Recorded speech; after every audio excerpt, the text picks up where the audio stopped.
Hello engineers, and welcome to this video tutorial on breadboards and basic electric circuits.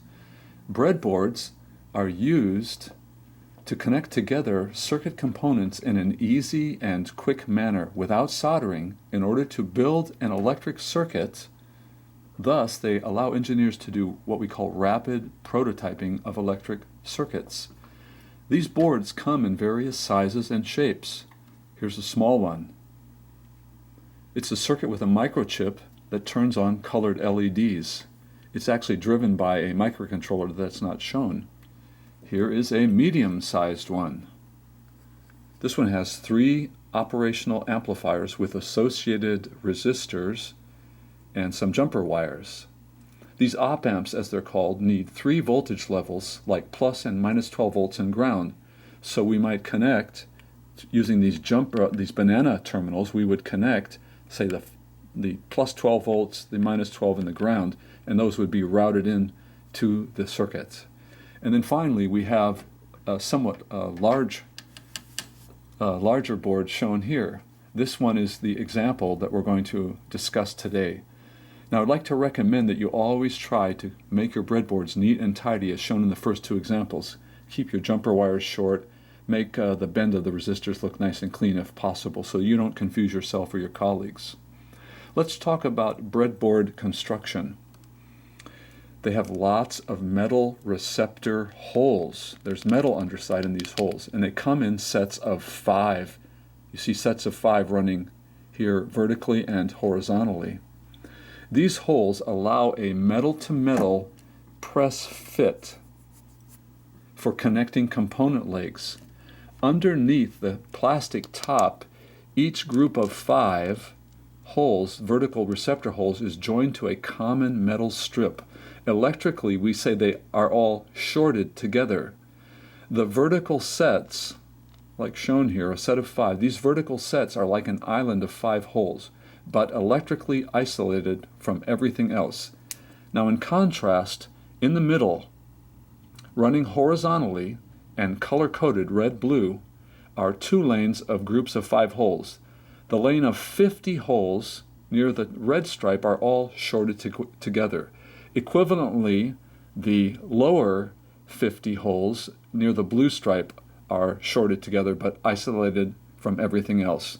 These 2 lanes of 50 holes respectively allow the power supply plus voltage and minus voltage to be routed into the length of the breadboard for convenience in building circuits.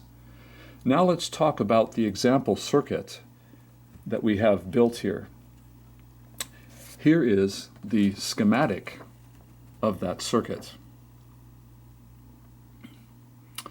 And this is the schematic of the circuit I want to build, but notice it does not show me the physical layout on the breadboard. Notice that we have a battery symbol, plus to minus. We're going to apply 6 volts. I could also use this symbol for the power supply. This is really the power supply, but it can be shown either way. And then we have 4 resistors connected together. All of them are 360 ohm values. We have R1, R2, R3A, and R3B. Our purpose in building such a circuit like this might be, 1, to practice building the circuit on the breadboard so that 2, we could measure the voltage and the current at different places in the circuit. We might like to do this to verify that Ohm's law and Kirchhoff's voltage law are true. It's amazing. From simple circuits like this, engineers can build technological wonders like smartphones. They learn to do that by starting with baby steps. Now let's talk about nodes and current flow. This circuit has what we call 4 electrical nodes. That's points where 2 or more components are connected. Node 1, now I've noted these in a circle with a capital letter, N1. Node 1 is the joint or connection between the plus side of the battery and the left leg of R1. Node 2 has 3 connections: right side of R1, top of R2, top of R3A. Node 3 is simply the connection point between R3A and R3B. And node 4 has 3 connections: bottom of R3B, bottom of R2, and the negative side of the battery, also called the ground, and I show the ground symbol. current will flow out of the battery, out of the power supply, plus side, and go through R1, kind of like water in a hose or in a stream. It will reach node 2 and split. Some current will go down into the top of R2, the rest will go into the top of R3A. And then it will rejoin at the bottom of these two string areas, like a stream doubling back on itself, and all the current will go back into the negative side of the battery. Now let's compare the schematic picture to the physical layout on the breadboard shown in this diagram. So let's go node by node to see how this works.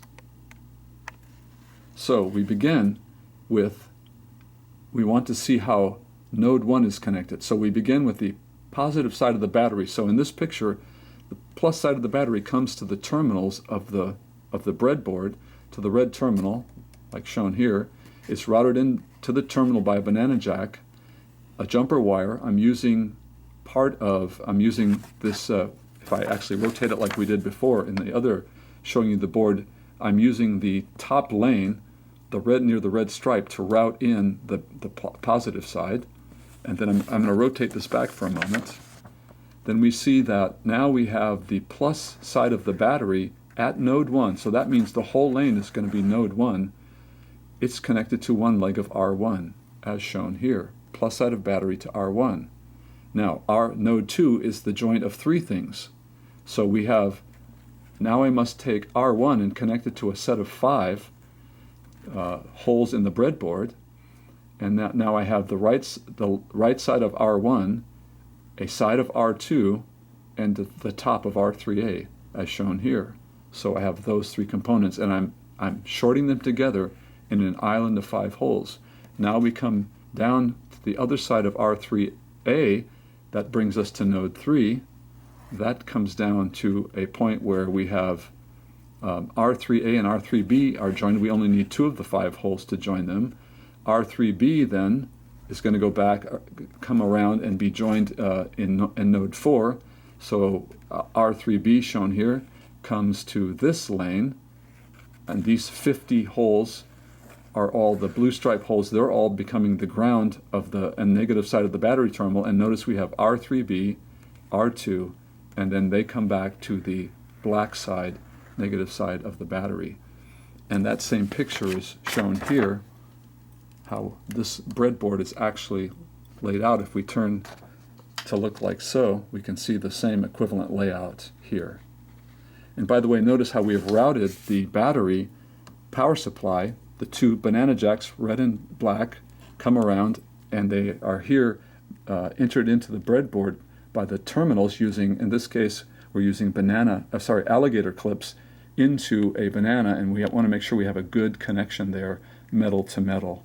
And that's how we route the power in. Well, engineers, this concludes our tutorial. I hope you enjoy using breadboards.